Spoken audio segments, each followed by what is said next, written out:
Assalamu alaikum students. My name is Mohammad Awais Sadiq and I'm your class 11 mathematics teacher. Students, last lecture में हमने exercise 1.2 complete की थी and then हमने next topic start किया था the real line. आज के lecture में हम द रियल लाइन का जो टॉपिक है उसको डिटेल में स्टडी करेंगे एंड देन जो नेक्स्ट टॉपिक है graphical representation of complex numbers on the complex plane उसको भी स्टडी करेंगे. तो आए चलते हैं व्हाइट बोर्ड की तरफ और आज का लेक्चर शुरू करते हैं. आज हम पढ़ेंगे द रियल प्लेन और द कोऑर्डिनेट प्लेन. अगर हम दो रियल लाइंस को परपेंडिकुलरली प्लेस करते हैं एक दूसरे के, देन हमारे पास क्या बन जाता है? The real plane. यहाँ पे पहली रियल लाइन है हमारे पास x डैश ओ x और दूसरी रियल लाइन है y डैश ओ y. वो हमारे पास यहाँ पे क्या रिप्रेजेंट कर रहा है? ओरिजिन को. जब हम इन दोनों रियल लाइंस को एक दूसरे के परपेंडिकुलरली प्लेस करेंगे तो हमारे पास आ जाएगा रियल प्लेन और इसको रिप्रेजेंट किया जाता है r क्रॉस r से. अब रियल प्लेन पे हमारे पास जो भी पॉइंट्स होते हैं, फॉर एग्जांपल यहाँ पे हमारे पास है B, C, D, E, इन सब पॉइंट्स को ऑर्डर्ड पेयर की फॉर्म में रिप्रेजेंट किया जाता है और ये ऑर्डर्ड पेयर बनते हैं हमारे पास कार्टेशियन प्रोडक्ट लेके.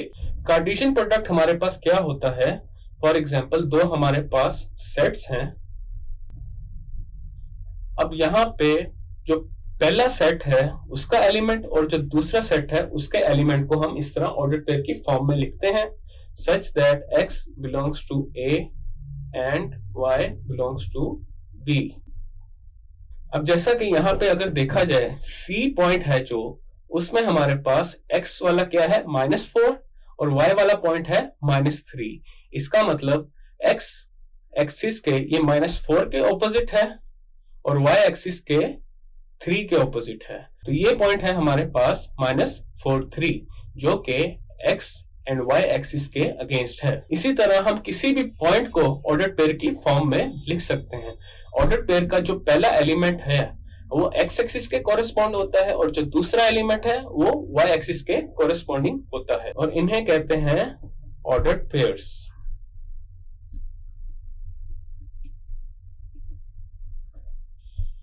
और ये है r क्रॉस r, मतलब दो रियल लाइंस का प्रोडक्ट. ये है कार्टेशियन प्रोडक्ट और इसको जो हमारे पास रिजल्टिंग प्लेन आता है उसे कहते हैं कार्टेशियन प्लेन.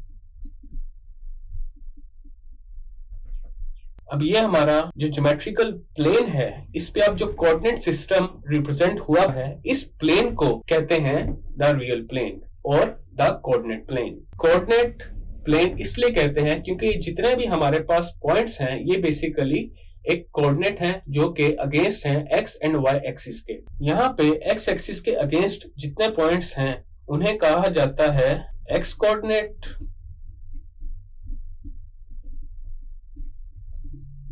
और एब्सिसा. उसी तरह y एक्सिस के अगेंस्ट जितने पॉइंट्स होते हैं उन्हें कहा जाता है y कोऑर्डिनेट और ऑर्डिनेट. अब यहाँ पे अगर देखा जाए जितने भी ऑर्डर्ड पेयर्स हैं हमारे पास जो कि x एक्सिस के पॉइंट और y एक्सिस के पॉइंट से बने हैं, उनके अगेंस्ट भी हमारे पास एक ही पॉइंट है. जिस तरह D में -3 कोरेस्पॉन्ड कर रहा है x एक्सिस को और -4 कोरेस्पॉन्ड कर रहा है y एक्सिस को, तो इनके अगेंस्ट हमारे पास एक एक पॉइंट है. तो यहाँ पे भी 1-1 कोरेस्पॉन्डेंस प्रूफ हो जाती है. नेक्स्ट टॉपिक है हमारा geometrical representation of complex numbers. अभी हमने देखा कि किस तरह रियल नंबर्स को रियल प्लेन पे रिप्रेजेंट किया जाता है, लेकिन अगर किसी कॉम्प्लेक्स नंबर को हमें किसी प्लेन पे रिप्रेजेंट करना है तो उसके लिए हम ये कंसीडर करते हैं कि x एक्सिस हमारा रियल एक्सिस है और y एक्सिस हमारा कॉम्प्लेक्स एक्सिस है. रियल प्लेन में हमने तो ये देखा था कि y एक्सिस को हम रियल एक्सिस रहने देते हैं, लेकिन कॉम्प्लेक्स नंबर्स के केस में y एक्सिस हमारा हो जाएगा कॉम्प्लेक्स एक्सिस. तो x एक्सिस हमारा होता है real axis and y axis होता है इमेजिनरी एक्सिस। और ऐसा प्लेन जिसमें हमारे पास एक रियल एक्सिस आ जाए और एक इमेजिनरी एक्सिस आ जाए उसे कहते हैं कॉम्प्लेक्स प्लेन।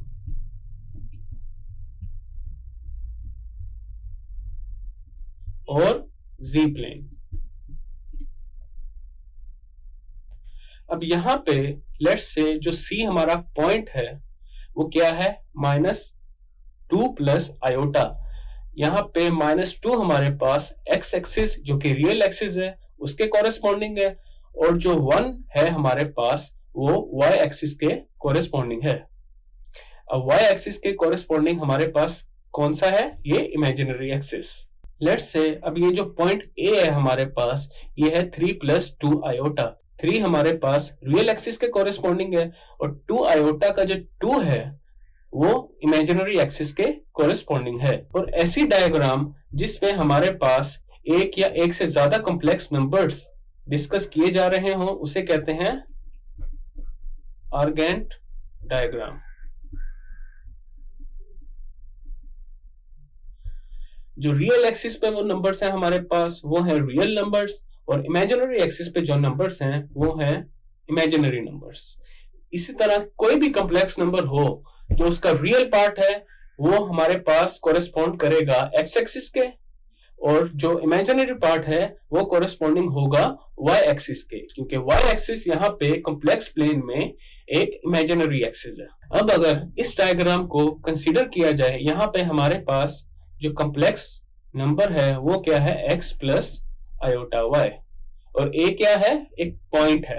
अब पॉइंट a पे जो हमारे पास यहां से लेके यहां तक लेंथ आएगी वो होगी y, बिकॉज ये पैरेलल है इस y एक्सिस के, और दो पैरेलल लाइंस की हमारे पास लेंथ क्या होती है, सेम होती है। तो इसको यहाँ पे रिप्रेजेंट किया y से, और यहां से लेके यहां तक जो डिस्टेंस है वो क्या है, x। अब यहां से ओरिजिन से लेके जो पॉइंट ए तक डायरेक्ट डिस्टेंस है वो है हमारे पास square root of X square plus Y square. अब ये हमारे पास कैसे है, यहाँ पे हमारे पास अप्लाई हुआ है पाइथागोरस थ्योरम। अब हाइपोटेनिस को मैं लेट्स से लिख देता हूं ओ ए का डिस्टेंस का square is equal to base क्या है यहाँ पे एक्स स्क्वायर और परपेंडिकुलर क्या है वाई स्क्वायर। ठीक है, अब मैं दोनों तरफ स्क्वायर रूट ले लेता हूं तो ये आ जाएगा square root of X square plus Y square. तो ये हमारे पास ओरिजिन से लेके ए तक का जो डिस्टेंस है इसे कहते हैं modulus of complex number X plus iota Y. अगर हमें किसी भी कॉम्प्लेक्स नंबर का मॉडुलस फाइंड करना है तो उसका स्क्वायर रूट लेंगे और उसके रियल और इमेजिनरी पार्ट को स्क्वायर लेके ऐड कर देंगे, और ये मॉडुलस बेसिकली हमें ओरिजिन से लेके उस पॉइंट तक का डिस्टेंस बताता है। तो किसी भी कॉम्प्लेक्स नंबर को अगर मैं जी से रिप्रेजेंट करता हूं तो उसका डिस्टेंस ओरिजिन से लेके पॉइंट तक हो जाएगा X square plus Y square if X plus iota Y is equal to Z. अब इसकी कुछ एग्जांपल्स देखते हैं। पहली एग्जांपल है हमारे पास find the moduli of 1 minus iota square root 3। अब ये कॉम्प्लेक्स नंबर हमारे पास एक कॉम्प्लेक्स प्लेन पे कोई पॉइंट है, और अगर इसका डिस्टेंस ओरिजिन से लेके यहां तक मतलब इस कॉम्प्लेक्स नंबर तक फाइंड करना है तो उसके लिए सिंपल हम मॉडुलस ऑफ कॉम्प्लेक्स नंबर का फॉर्मूला लगाएंगे जो कि होता है modulus of z is equal to X square plus Y square. अब यहाँ पे z क्या है हमारे पास 1 माइनस आयोटा स्क्वायर रूट 3, और x क्या है 1, y is minus square root of 3। तो सिंपली अब मैं इसको यहाँ पे सब्स्टिट्यूट कर दूंगा तो ये आ जाएगा modulus of z is equal to square root of 1 का square plus minus square root 3 का स्क्वायर। जब इन्हें सॉल्व करेंगे तो ये आ जाएगा 1 का स्क्वायर इज 1 प्लस अब स्क्वायर की वजह से ये माइनस साइन खत्म हो जाएगा और जब स्क्वायर रूट 3 पे अप्लाई होगा तो ये 3 बच जाएगा। तो ये आ जाएगा modulus of z is equal to square root 4। इसको जब सॉल्व करेंगे तो ये आ जाएगा हमारे पास 2। नेक्स्ट एग्जांपल है हमारे पास 3। अब ये भी एक कॉम्प्लेक्स नंबर है, बिकॉज हमने पढ़ा है कि every real number is a complex number. और अगर मैं इसको कॉम्प्लेक्स नंबर की फॉर्म में लिखूं तो ये हो जाएगा 3 + 0 आयोटा। अब यहाँ पे इमेजिनरी पार्ट हमारे पास क्या है, 0 है, तो ये नंबर कॉम्प्लेक्स प्लेन में सिर्फ x एक्सिस पे ही होगा। अब इसका ओरिजिन से डिस्टेंस फाइंड करने का फॉर्मूला अप्लाई करते हैं। लेट्स से मैं z को लिख लेता हूं 3 + 0 आयोटा। तो मॉडुलस ऑफ z क्या हो जाएगा, square root of 3 square plus 0 square. 3 square is 9 plus 0 square is 0, square root of 9 which is equal to 3। तो इसका डिस्टेंस क्या होगा, वो भी 3 ही होगा ओरिजिन से। नेक्स्ट एग्जांपल है हमारे पास -5 आयोटा। इसको मैं कॉम्प्लेक्स नंबर की फॉर्म में लिख लेता हूं which is equal to 0 - 5 iota, क्योंकि यहाँ पे रियल पार्ट हमारे पास क्या है, 0 है। Modulus of z is equal to 0 square plus -5 square. y क्या है यहाँ पे, -5। 0 स्क्वायर इज 0 प्लस माइनस का जब स्क्वायर होता है तो हमारे पास पॉजिटिव हो जाती है और 5 का स्क्वायर क्या होगा, 25। 0 + 25 इज 25 एंड 25 का square root is 5। Next example है हमारे पास 3 + 4 आयोटा। इसको मैं z के इक्वल कर देता हूं 3 + 4 आयोटा। इसका मॉडुलस ले लेते हैं, x क्या है यहाँ पे 3 एंड y क्या है 4। तो ये आ जाएगा 9 + 16 square root of 25 which is equal to 5। पास थ्योरम्स हैं कॉम्प्लेक्स नंबर्स के। तो इसका पहला जो थ्योरम है वो है modulus of -z is equal to modulus of z is equal to modulus of conjugate of z is equal to modulus of negative conjugate of z। और z यहाँ पे हमारे पास क्या है, कॉम्प्लेक्स नंबर्स। अब 1 by 1 इन चारों को सॉल्व करते हैं और देखते हैं क्या इनका आंसर सेम आता है या नहीं आता। तो z को मैं सपोज कर लेता हूं a + आयोटा b। सबसे पहले मैं -z फाइंड करता हूं, वो आएगा हमारे पास -a - iota b। Conjugate of z आएगा हमारे पास a - आयोटा b और नेगेटिव कॉन्जुगेट ऑफ z आएगा -a + iota b।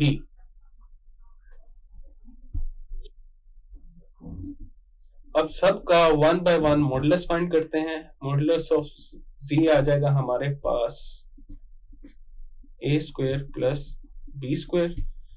Modulus of -c आ जाएगा हमारे पास -a² +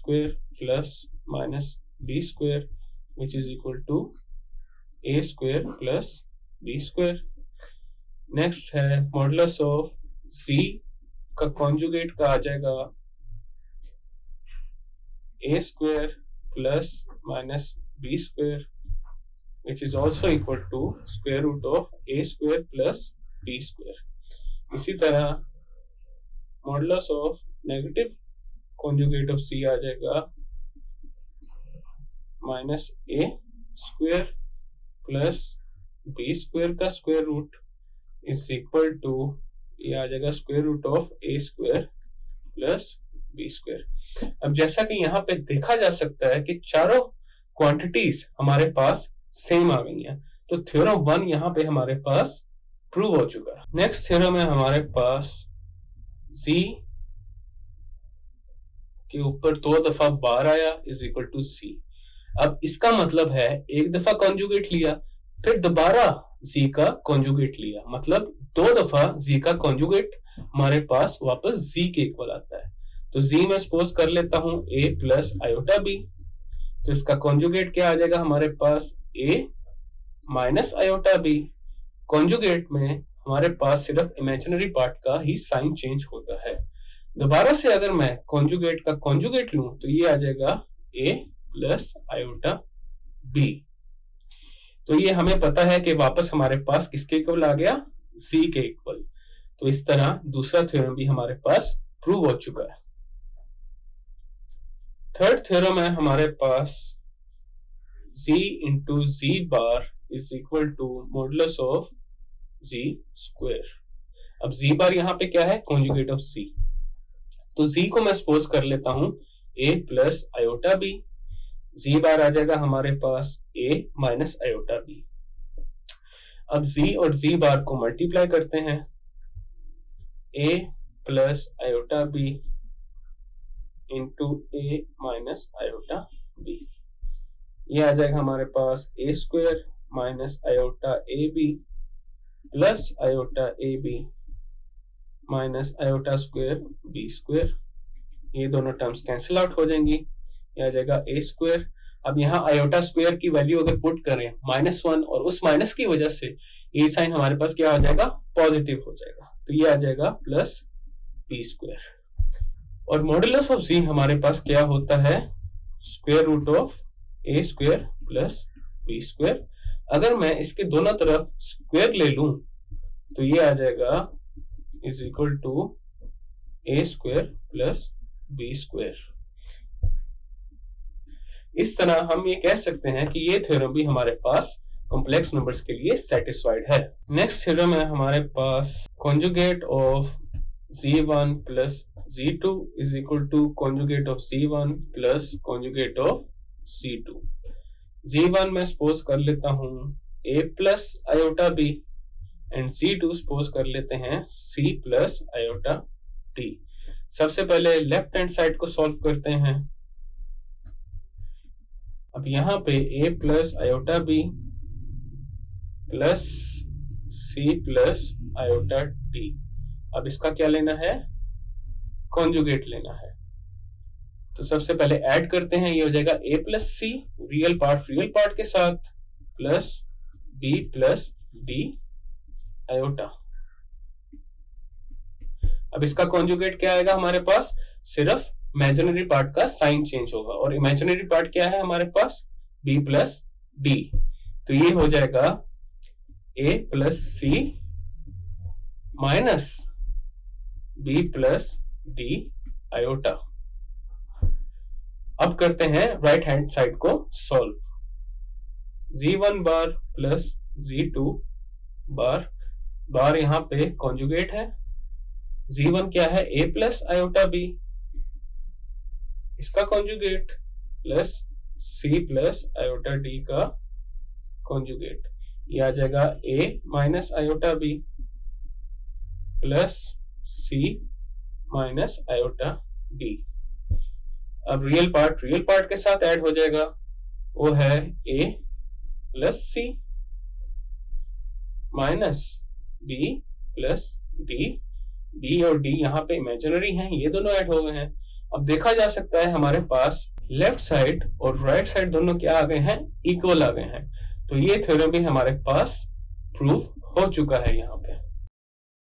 स्टूडेंट्स, आज के लेक्चर में हमने द रियल लाइन का टॉपिक कवर किया था एंड देन हमने नेक्स्ट टॉपिक स्टार्ट किया था जो कि है the graphical representation of complex numbers on the complex plane, जिसमें हमने modulus of the complex number की डेफिनेशन को डिस्कस किया था, कुछ एग्जांपल्स की थी एंड देन हमने कुछ थ्योरम्स किए थे related to the modulus of the complex numbers. Next lecture में हम फर्दर कुछ और थ्योरम्स करेंगे। मैं उम्मीद करता हूं आपको आज का लेक्चर समझ आ चुका होगा। हम मिलेंगे अगले लेक्चर में।